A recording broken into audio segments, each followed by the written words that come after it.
Kashi consciousness, the enduring mystery of a city that brings the pride, the holy place in ancient India.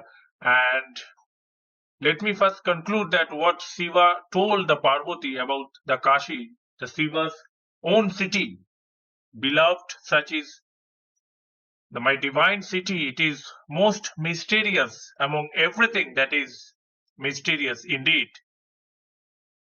The Brahma and all the others do not know about its greatness. That is the reason this is the great Khetru is known as Obhimuktu, the place that grant the emancipation is called Obhimuktu or Mukti. In the bestowing those emancipation, it is superior to Naimisa and everything else. The truth is the dharma of those Upanishad that we are working.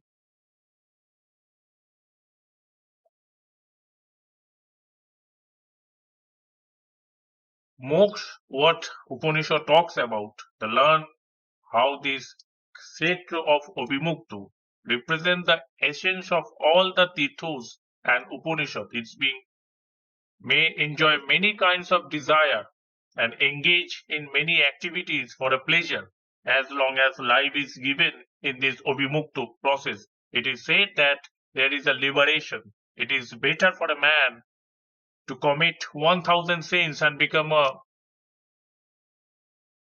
Pisachi than perform 1000 sacrifices and go to heaven without having been to the city of Kashi. Therefore, every effort must be made to visit the city of Kashika, or we can say that Kashi. There are sages meditate on Satsiva in his unmanifest lingam. A man undertakes the austerities for the sake of fruits, but it is actually who I bestow all those fruits on him. People who give up their bodies yet do not suffer from the bond of karma, having obtained the Sujayu and Sayujo with the Paramatma.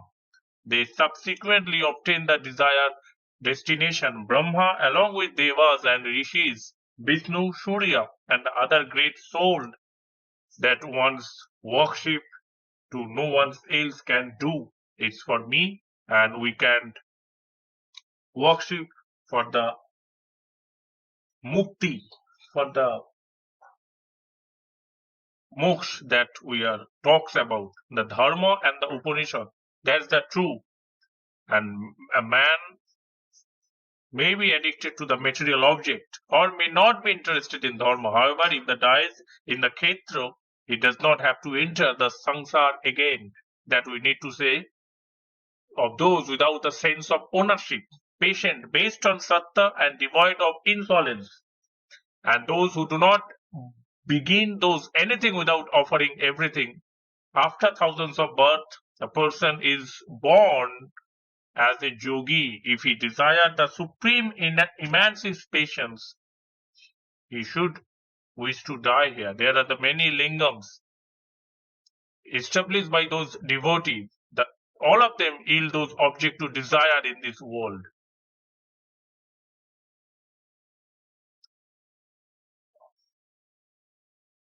And the emancipation thereafter, it is said that in the four directions, this khetra extend for the five krushas. When it's being died there, the bestowed immortality.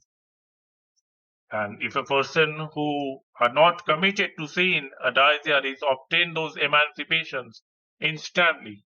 If a person who has committed a sin dies there, he has to go through the several bodies, his experiences, his journey through the knowledge, the power of knowledge, the ultimate that create those thought about what is right and what is wrong, what to do and what not to do. That's the knowledge of doing, the knowledge of anything can be done, anything can be possible in this universe. That the ability that the people interact with other people, learn from their daily habits, their experiences, their immense discipline that the life taught them to survive in this world and thus experience that the hardship and thus obtains those emancipation subsequently. If a man commits a sin in a Keto known as Obimukto, it's a certain that he has to go through the pain for the 10,000 years. It is the only after he has enjoyed those consequences of the sin that he obtains the emancipation. I have thus told every that about those who are inclined towards the wicked conduct. A man must properly serve those obimuktu. Even in hundreds of crores of kolpus, the fruits of karma are not exhausted. The fruits of karma performed, good or bad, must be enjoyed. Exclusively wicked deed in this world lead to hell. Exclusively goods did lead to the heaven. A mix of the said is lead to the birth of a human.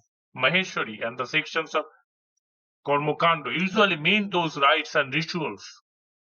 The bonders of those karma, the three kinds of pursuit, that Gyan Kondo is Sanchita, Kriyamana, and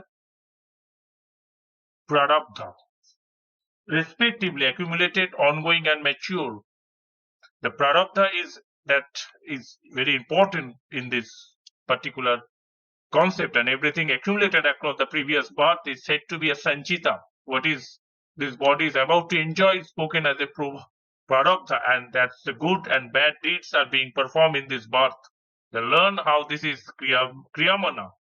Prarabdha karma must be exhausted by enjoying the consequences.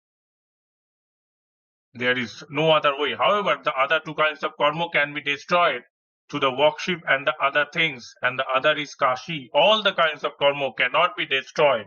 All the other tirthas are easy to reach, but the city of Kashi is extremely difficult, extremely special, and they have a special places for the devotees in the mind of devotees to reach.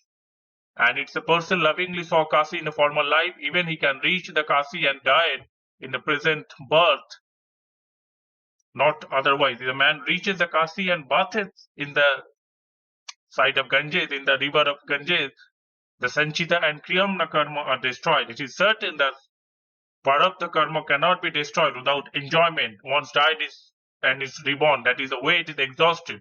If a person has visited Kashi in the past, this might be a former life or the present life. This text does not make it clear, has committed the sin thereafter.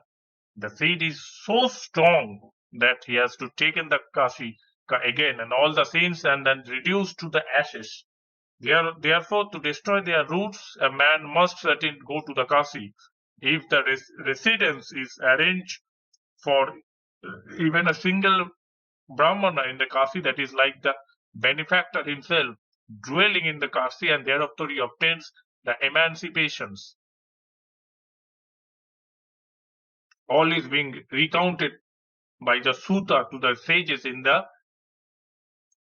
That's how the whole concept is belong to the auspicious thoughts and the faith in the devotee's mind regarding the Kashi holy places. Thanks for your time. See you in the next video.